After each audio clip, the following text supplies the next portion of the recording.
Chers amis, voici la question du jour. Peut-on survivre dans l'espace sans combinaison? Pourquoi cette question?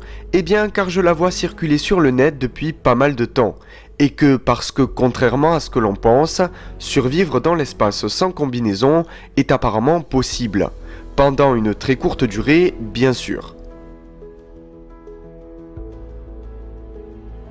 Ce qui est intéressant, ce n'est pas de calculer le temps avant une mort possible, mais de savoir ce que la privation des besoins qu'il y a sur Terre fait subir à l'organisme, et donc de savoir si oui ou non, l'organisme peut s'adapter à un tel environnement.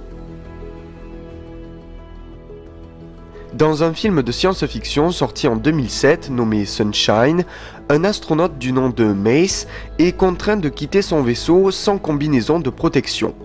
Il s'en sort avec seulement quelques gélures. Mais dans une réelle situation, comment le corps réagit-il sans combinaison dans l'espace et peut-on vraiment survivre dans l'espace sans combinaison ?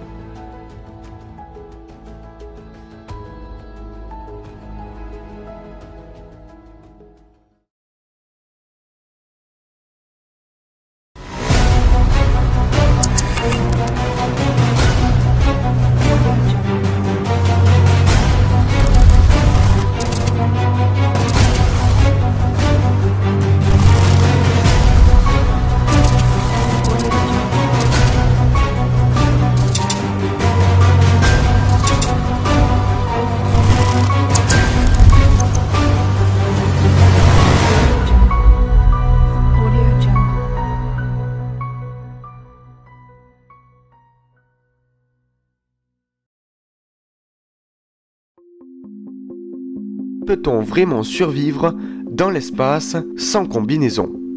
La réponse est oui, mais pendant un laps de temps très court. Pour commencer, nous allons étudier les principales fonctions d'un vaisseau spatial qui permet à un humain de rester en vie tout en étant dans l'espace. Un vaisseau spatial consiste à créer une atmosphère pressurisée et oxygénée permettant de créer un environnement propice à la survie d'un humain dans l'espace. Un vaisseau spatial permet également de protéger les passagers des ultraviolets, à savoir les rayons nocifs du Soleil. Ainsi, le vaisseau protège également les astronautes des températures extrêmes du Soleil. Sans les protections avancées du vaisseau, les astronautes mourraient asphyxiés par un manque d'air total et souffriraient d'éboulis, à savoir une réduction de pression, ce qui engendrerait une baisse de la température d'ébullition des fluides corporels et ce qui entraînerait bien évidemment la mort. À présent, nous sommes capables de répondre à la vraie question, à savoir le temps de survie d'un humain sans combinaison dans l'espace. Il faut savoir que sans combinaison, un astronaute après 15 secondes passées dans l'espace perd connaissance à cause d'un manque d'oxygène.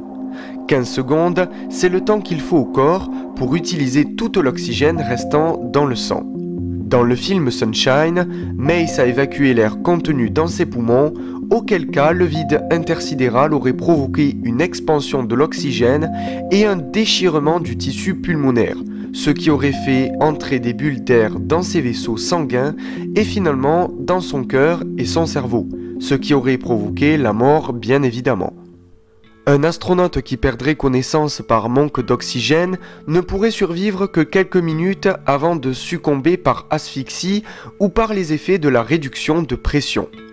Enfin, des suçons causés par le gonflement et l'explosion de petits vaisseaux sanguins de la peau pourraient apparaître sur un humain sans combinaison dans l'espace.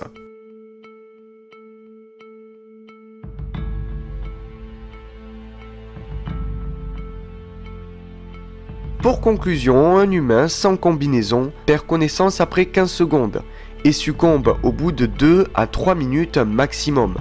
L'espace de notre Terre est un environnement passionnant, mais peut-être mortel pour les vivants.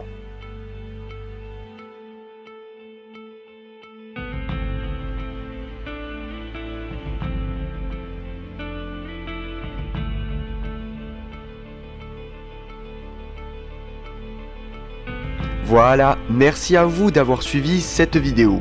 Abonnez-vous si cela n'est pas déjà fait, likez la vidéo, ça fait toujours plaisir, partagez-la à vos amis et salut tout le monde.